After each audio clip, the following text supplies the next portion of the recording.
When Nadine Pruitt died on a Wednesday in November, her daughter Willa drove 11 hours from Raleigh with a half tank of gas and a credit card she wasn't sure would clear at the pump. She made it as far as the Sunoco outside Macon before she had to call her ex-husband to borrow $80, which he sent without comment, which was somehow worse than an argument would have been. Nadine had owned a coin laundry on the south end of Callaway Street in Harwick, Georgia for 31 years. Willa had not been back to Harwick in 4 of them. The laundry was the last thing her mother owned outright. Her brother Dennis had already called twice from Tampa about the property value, the equipment resale, and what a commercial lease on a corner unit in a revitalizing district might fetch. He used the word revitalizing. He had used the word asset. He had not yet used the word grief, and Willa had stopped waiting for it. She pulled up to the building on a Thursday morning in the gray just before sunrise. "Clean slate laundry," said the sign above the door, white letters on a blue board, the paint on the S chipped but holding. Her mother had named it that when Willa was 7 and asked her why. Nadine had said, "Because everybody who walks in here is trying to start over something." Willa had not understood it then. She was beginning to. The building was locked and cold. Willa had the key on her mother's ring, a heavy brass thing worn smooth at the edges, and she stood in the parking lot for longer than she should have in a coat that wasn't warm enough before she could make herself use it. Inside, the smell hit her the same way she imagined a childhood bedroom might hit someone who had stayed away too long. Warm soap and hot metal, and something underneath it that was just her mother. The particular scent of a woman who had worked in a warm room for 30 years and left herself in the walls of it. Willa put a hand on the nearest machine to steady herself. The row of washers ran along the left wall, 12 of them, white with blue trim. The dryers faced them across the narrow aisle, slightly newer, replaced in batches as they'd worn out. The folding tables down the center were Formica, wiped clean. Above them, a row of plastic chairs along the back wall in yellow and orange, the kind that had not been manufactured since 1987, but held up forever if you didn't ask too much of them. A television mounted in the corner, off now, its screen dark. On the counter by the door where her mother had always sat, a mason jar with a handwritten label taped to the front. The label said, "For the machines, help yourself if you're short." The jar was full of quarters. Willa stood looking at it for a moment. She had grown up watching her mother fill that jar every Monday morning from a small box she kept under the counter. She had never thought to ask where the money came from or what happened to the people who took from it. It had just always been there, the way a nightlight is always there, unremarkable until it isn't. She set her bag down and started walking the space the way she always walked a room she had to empty. Back to front, left to right, inventory first, sentiment later. Her mother had kept good equipment. The dryers had been serviced recently. The floor was swept. Under the counter, the small back room was organized the way Nadine organized everything, with a logic that was legible only to Nadine, and so took Willa 20 minutes to decode. Cleaning supplies, spare parts labeled in masking tape, a first aid kit, a small folding cot that had clearly been slept on, a thermos in the back corner that still had coffee in it, long cold. Someone had been using the back room to sleep. Willa stood in the doorway of it and looked at the cot, and the folded blanket at its foot, and the thermos, and the first thing she felt was alarm, and then something else replaced it, something quieter. She found the cabinet under the folding table closest to the back. It was locked with a small padlock, the kind you'd put on a junior high locker. The key was on her mother's ring, the smallest one, a silver key with a tiny square of blue tape on it. Nadine had labeled every key she owned. The tape on this one said CS Clean Slate. Inside the cabinet were 3 things. A composition notebook, black cover, its spine soft from years of opening. A metal box, the kind office supply stores sell for petty cash, latched but not locked. And an envelope with Willa's name on it in blue ink, in Nadine's careful, upright hand. The same handwriting that had signed permission slips and birthday cards and, 22 years ago, a letter to Willa's first landlord vouching for her character. Willa sat down on the floor of the laundry with the cabinet's contents in her lap and did not move for a long time. She opened the notebook first because she recognized it. She had seen her mother writing in it at the counter on slow afternoons when Willa came by. Nadine always closed it when Willa walked in, not in a furtive way, more the way a person closes a private thought, the way you finish a sentence in your head before you speak it out loud. The first entry was dated February 9th, 11 years back. A woman named only as R came in with 2 kids at 7 in the evening, Asked if she could use the machines but couldn't pay. I let her run 3 loads. She folded everything herself and thanked me twice. The second time she said she hadn't slept in her own bed in 11 days. I didn't ask. I gave her the bus schedule to the shelter on Maple and $20 from the drawer, and told her the machines would be open to her as long as she needed them.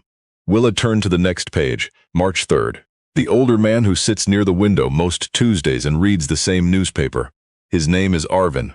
I asked today. He told me he lost his house in December and has been at the Econolodge on 62, but they raised their rate and he's stretching it. He does his laundry here because the Econolodge charges $4 a load. I told him his loads were on the house until things changed. He said he couldn't accept that. I told him the machine was broken and I was running it as a test. He knew I was lying. He folded his shirts the way a man folds when he's used to having somewhere to put them. She kept reading. The notebook went back 11 years, entries nearly every week. Name or initial, situation what Nadine had done. Always small, always quiet. A woman washing her kids' uniforms at midnight before the first day of school. A man who had lost his wallet on a Greyhound and had nowhere to be dry. A teenage girl who came in every Thursday evening and sat in the yellow chair by the door reading until 10 p.m. and who Nadine had eventually learned was waiting out the hours between when her stepfather got home and when he went to bed. For the Thursday girl, the entry read, "She doesn't ask for anything. I make sure the back room is unlocked. There's a deadbolt on the inside. She knows." Willa set the notebook down and pressed her hands flat on it and breathed. Outside, a truck passed on Kalisha Street. The sky through the front window was going from gray to pale gold. Inside the laundry, nothing moved. If you've found your way to this story, stay with me. Because what Nadine Pratt had been doing inside this building for 31 years is not what a coin laundry is supposed to do, and it changes every single thing about who Willa thought her mother was. She opened the metal box. It held cash. 1s and 5s, the soft kind that have been handled and folded many times, and on top of the bills a slip of paper in her mother's hand that read, "For the jar, for the cot, for whoever needs it next." Below the slip was a small piece of cardstock laminated. It had a number on it, a phone number, and below it the words, "If you need the back room tonight, call this first. I'll leave the key under the blue pot by the door, no questions." Willa stared at the laminated card for a long time. Then she set the metal box aside and picked up the envelope with her name on it. Inside were 4 pages, written front and back, the lines close together the way her mother wrote when she had a lot to say and was trying to be efficient about it. "Willa," it began. "If you're reading this in the building, which I believe you will be, because you were always the one who showed up to do the hard work, even when you didn't want to, then I'm gone. And you found the cabinet, and you're sitting on my floor wondering what your mother was up to. I should have told you. I meant to. Every time you called I thought, this time I'll explain it. But it always sounded in my head like I was bragging, and that was never the point. The point was never to be known for it. The point was for it to keep going. So though I wrote it down instead. I wrote all of it down. 11 years of it in that black book, and 31 years of it in my memory, because I only started writing things down when I turned 60 and realized I wouldn't last forever. Willa, your father left when you were 9. You remember that. What you don't remember is the week before he left, when I had $17 in the bank and 2 kids in a laundry business that was 2 months behind on its commercial insurance.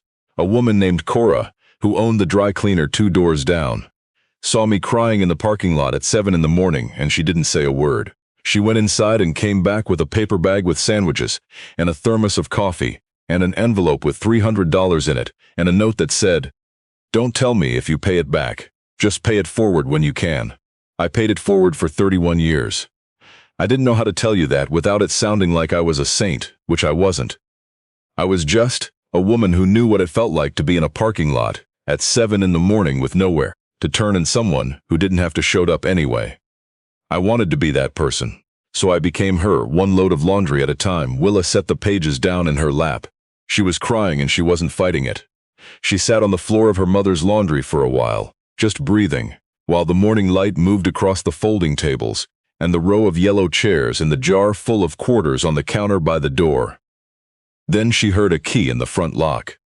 The woman who came in was somewhere past 60, compact and deliberate in her movements, with close-cropped white hair and a canvas tote over one shoulder. She stopped when she saw Willa on the floor. Her name, Willa would learn, was Beth Sorrells. She had worked the morning shift at the dry cleaner 2 doors down. The same one that had been Cora's, though Cora had sold it years ago. For 22 years. She had her own key to Clean Slate because Nadine had given it to her 8 years back, when her husband had a stroke and she needed to get in early to run a load before her shift, and Nadine had said, "Just keep it." And she had. She took one look at the cabinet open on the floor, the notebook, the metal box, the envelope, and she said, "Oh." She said it the way a person says it when something they've been waiting on has finally arrived. She closed the front door behind her and sat down in the nearest yellow chair. "You found everything," she said. "I didn't know there was anything to find," Willa said. Betta looked at the jar on the counter, then back at Willa's face. "Your mother saved my marriage," she said. "Not in a dramatic way, in the way that matters more. The year my husband got sick, I missed 6 weeks of work and we got behind on everything. I mean everything. Willa, I was washing my family's clothes in my kitchen sink because I couldn't afford the machines, and I was too proud to ask your mother to comp me. And then one week my machines just ran. Every time I came in that week they ran. I thought there was some kind of system error. I came to tell your mother and she said, 'Oh, I've been having trouble with that row, don't worry about it.' And she looked right at me and dared me to argue, and I knew she was lying, and I couldn't say anything because if I said anything I would have started crying right there, and I had been trying so hard not to cry for 6 weeks. 6. She paused. She let me keep my dignity, Bet said. She never made me feel small for needing it. And that was the rarest thing I've ever been given. She sat back. She was the same with all of them. I watched her for 20 years.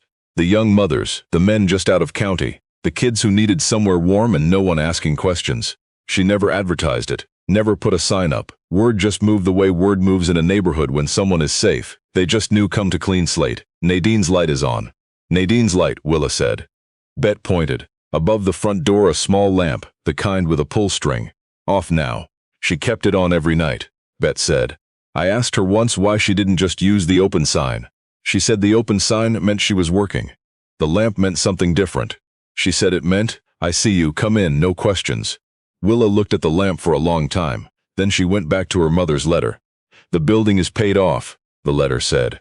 "Has been for 9 years. I want you to know that because your brother is going to want to sell it, and I want you to understand what you'd be selling. Not the machines or the lease or the corner unit in a revitalizing district, as I believe Dennis is calling it. You'd be selling the back room with the cot. You'd be selling the jar. You'd be selling the lamp above the door that 60-some families in this neighborhood have used as a landmark for 30 years. You are not required to keep any of it. I want to be clear about that. But I want you to know what it is before you decide. I also want you to know what it costs to run it, because I've been subsidizing the free loads in the back room out of operating revenue, and the jar for 11 years without touching a single dollar of the money your father left in that account you don't know about yet." Willa stopped. She read the sentence again. "There is a savings account at First Harwick Cooperative," she read on. "It is in my name. I have not touched it in 22 years. I have been adding to it the same way Cora added to that envelope she left me. A little at a time, whatever I could spare, because I always knew that someday someone would need it to keep this place going after I couldn't. The balance is $61,000. It is yours, not Dennis's, yours. I've spoken to my attorney, a woman named Angela Marsh over on Coulter, who you should call this week. The account and the building are both in trust for the purpose of keeping Clean Slate running as it has been running. Your brother can read the trust documents at his convenience." And then, in handwriting that went a little looser at the end, the way her mother's writing always did when she was tired. "I know your marriage ended. I know this year has been the hardest year of your life, and I know you didn't call me as much as you wanted to, because you didn't want me to hear how bad it was. Willa, I heard it anyway. I heard it in every call you did make, in the pauses, in the things you didn't say. You are not a person who failed. You are a person who tried very hard at something that had more than one person's worth of breaking in it, and it broke, and that is not the same thing as failing.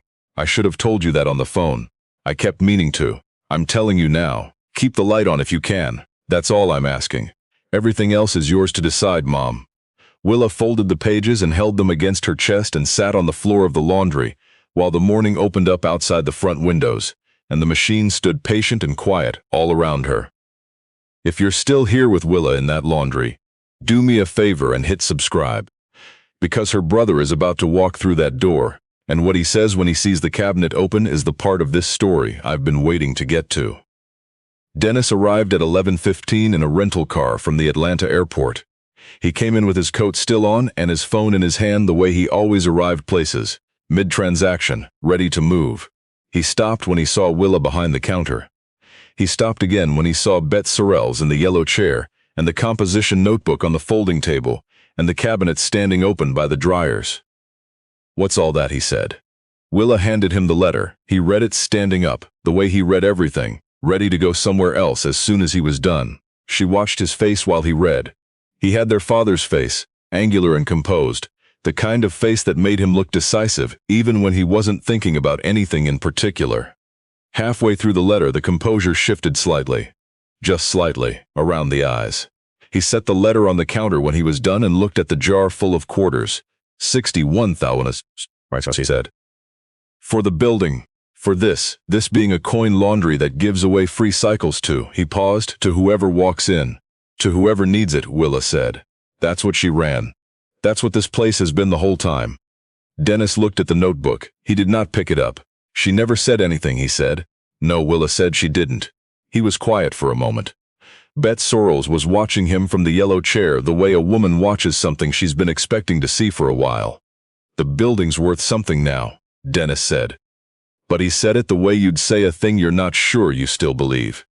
"I know what it's worth," Willa said. He looked at her. He looked at the machines, the jar, the lamp above the door. "You're going to keep it," he said. "I haven't decided yet," Willa said, which was not entirely true, but she said it because she needed him to hear what came next without his back going up. She said, "But I need you to understand what we'd be closing, before you bring up what the lease rate is on this block. I need you to know what Mom was doing in here." So she told him, not from the letter, which he'd already read, from the notebook, which she'd spent the morning with. She told him about the notebook entry for the Thursday girl with the deadbolt. She told him about Arvin folding his shirts the way a man folds when he's used to having somewhere to put them. She told him about the laminated card under the blue pot by the door, and the thermos still cold in the back room. She told him the way Bet had told her, plain, without emphasis, the way you tell a thing that doesn't need any. Dennis stood at the counter and listened. He did not interrupt, which was unusual for him. He did not check his phone. When she finished, he said, "She was doing this the whole time. 31 years, Willa said." He put his hands in his coat pockets and looked at the floor. He had the expression of a man encountering a room he thought he knew, and finding it full of furniture that had always been there, but that he'd somehow never seen. "She never said a word to me," he said. "She didn't say a word to anybody," Bet said from the yellow chair. "That was the whole point." Dennis looked at Bet. He did not seem to have registered her until just now. "And you've been here how long?" 22 years, Bet said. "I've been watching your mother run this place the whole time. She kept the light on, she kept the jar full, and she kept the back room open for whoever needed it, and she did it without once making anybody feel like they owed her anything. She said a debt creates a ceiling. She didn't want a ceiling on anybody." Dennis was quiet for a long time, long enough that Willa stopped trying to read him and just waited. He said, "I didn't know her." "I know," Willa said. "I thought I did. I thought she was just," he stopped, "just running a laundry, working too hard for what it paid. I told her to retire. Twice. I told her the building would sell and she could move to Tampa near me and take it easy, and," Willa said. "She said she wasn't ready to stop being useful," Dennis said. "I thought that was stubbornness." He looked at the jar again. He looked at the lamp. He put a hand on the counter where their mother had sat every day for 31 years, and he kept it there. "What do you need?" he said.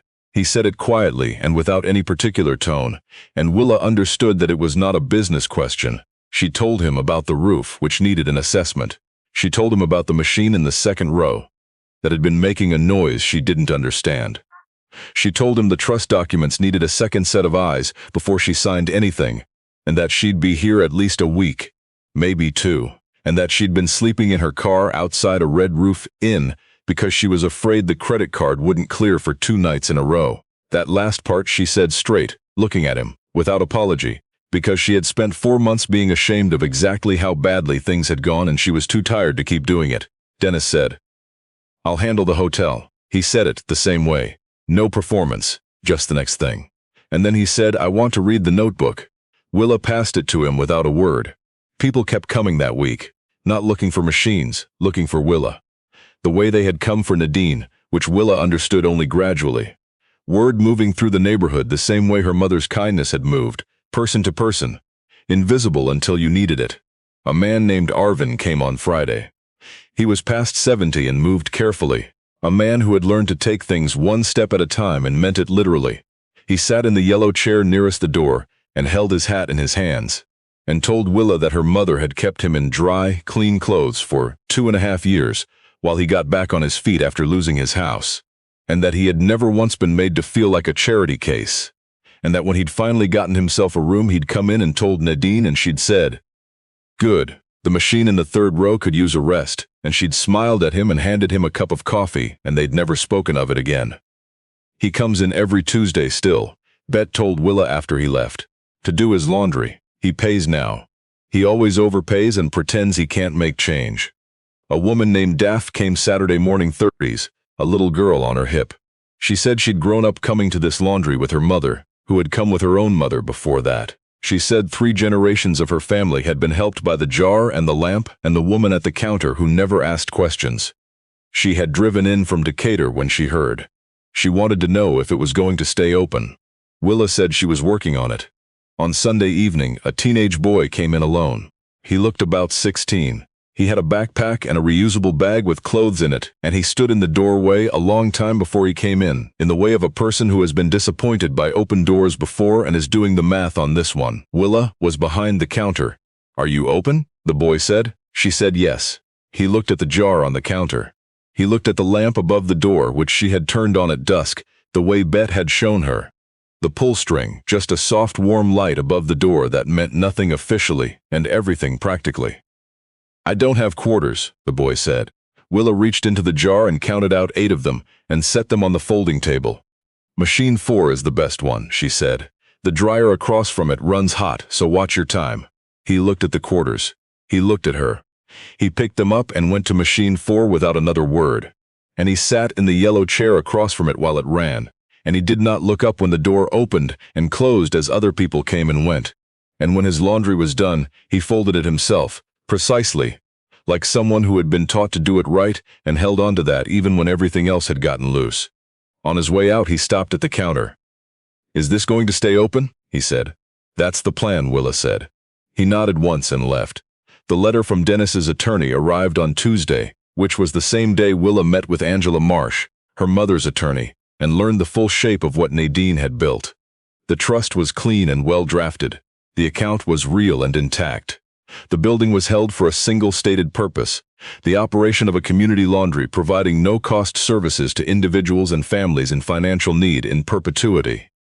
Nadine had used that word herself, Angela said. She had come back every year for 8 years to review the documents. Dennis's letter was brief. His attorney had looked at the trust and found it sound. He was not contesting it.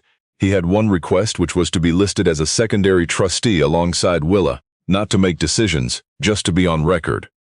He wanted to be attached to this, the letter said in the dry language of attorneys, which Willa understood meant he wanted to be connected to it, to what his mother had done, to the version of her he had spent 30 years not knowing. She called him.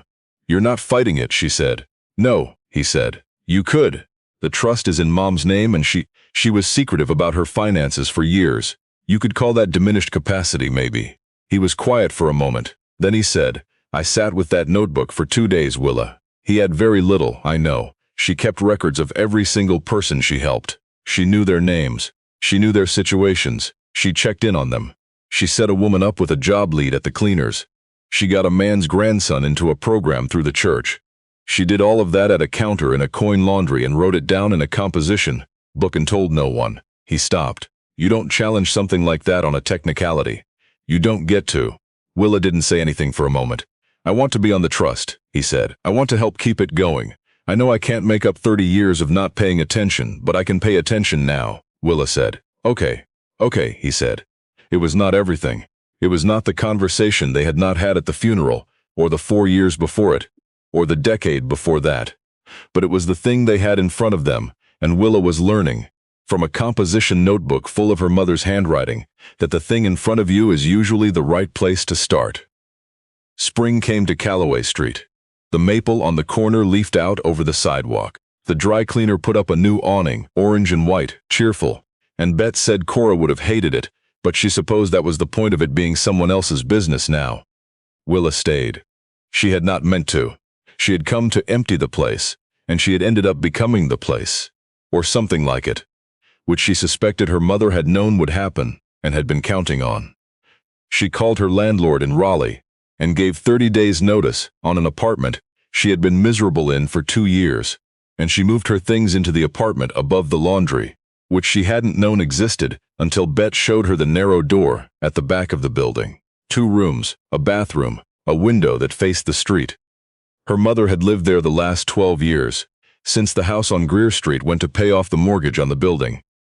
Willa had not known that either. She had thought her mother lived in the house. She had been wrong about a lot of things, in the specific way you are wrong about a person when you love them from a distance, because the distance feels safe. She went through the apartment carefully, the way she had gone through the cabinet. Her mother's books on the shelf, a mystery series Willa didn't recognize, and a Bible worn to softness, and 3 library books 2 weeks overdue, which Willa returned with a $5 fine she paid without blinking. Her mother's reading glasses on the nightstand, folded. A photograph on the dresser of Willa and Dennis at maybe 11 and 9, squinting into a summer sun, somewhere green and forgotten. On the back of the photo in Nadine's hand, "My whole heart, summer '94. Willa stood with the photograph for a long time. She put it on the windowsill where she would see it from the counter downstairs. She learned to run the place from Bet and from the notebook. She learned which machines had their quirks.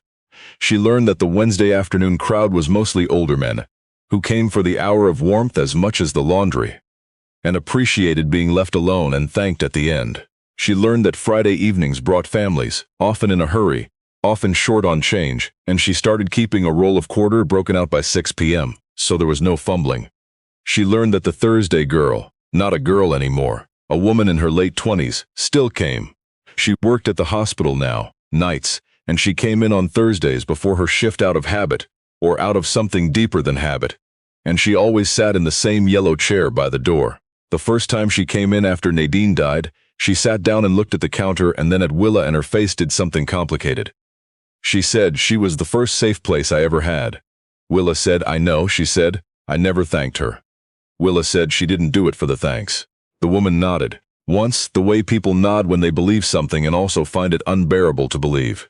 She comes in every Thursday still. She brings coffee sometimes. She and Willa don't always talk, which is the point, which is what her mother had understood from the beginning. Sometimes what a person needs is not words. Sometimes what they need is a warm room, and a chair and a light above the door that says, "I see you, come in." No one is going to ask you anything. The night Willa reopened the laundry officially, new sign over the door, machine serviced, back room with fresh sheets on the cot, and the laminated card back under the blue pot outside. Dennis drove up from the airport. He came in without fanfare, looked around at the machines and the jar, and the lamp and the corkboard. Willa had put up on the wall with her mother's photographs, the ones from the community drives and the church suppers, and 30 years of Callaway Street mornings, Nadine always at the edges of them, always slightly turned away from the camera, always doing something for someone else. He stood in front of the board for a long time. Then he said, "She's in the background of every single one." He said it quietly, to no one or to himself or maybe to their mother. Willa let him stand there. Arvin came in that morning, his regular Tuesday, and when he saw Dennis he introduced himself, and shook his hand with the formality of a man who learned his manners in a different era, and kept them. Dennis shook his hand back. When Arvin's machine started, he sat in the yellow chair, and Dennis sat in the one next to it, and they talked about baseball for 20 minutes in the way men talk about baseball when they don't know each other, and need a door to walk through first. Willa watched from the counter.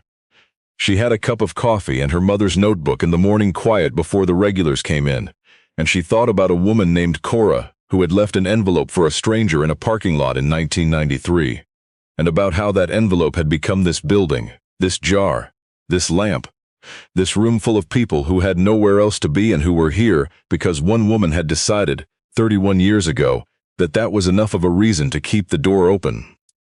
She was still thinking about it when the door opened. A woman came in, maybe 40, with a laundry bag over one shoulder and a boy of about 8 beside her. She had on a coat too thin for November, and the particular expression of someone trying to seem fine when they are counting things in their head. She looked at the jar on the counter. She looked at the lamp above the door. "Is this the place?" she said. "My neighbor said if the lamp's on, you're open." "We're open," Willa said. "Come on in. That machine on the end takes the biggest loads." The woman's shoulders dropped a half-inch. The boy immediately went to the yellow chairs and sat in the one by the window and pressed his nose against the glass to look at the street. "I can pay," the woman started. Willa opened the jar and set a stack of quarters on the counter. "Today it's on the house," she said. "Come back when things are easier and drop something in the jar if you want to. That's the whole system." The woman looked at the quarters. She looked at Willa. "Thank you," she said, and her voice did the thing voices do when gratitude runs up against pride. And the person isn't sure which one is going to win. Willa said, "You're in the right place. The machine'll be done in about 40 minutes. There's a chair by the window where your son's already made himself at home." The woman smiled, an exhausted, real smile, the kind that takes a while to get to, and took the quarters and went to the machine at the end. Willa turned back to the counter.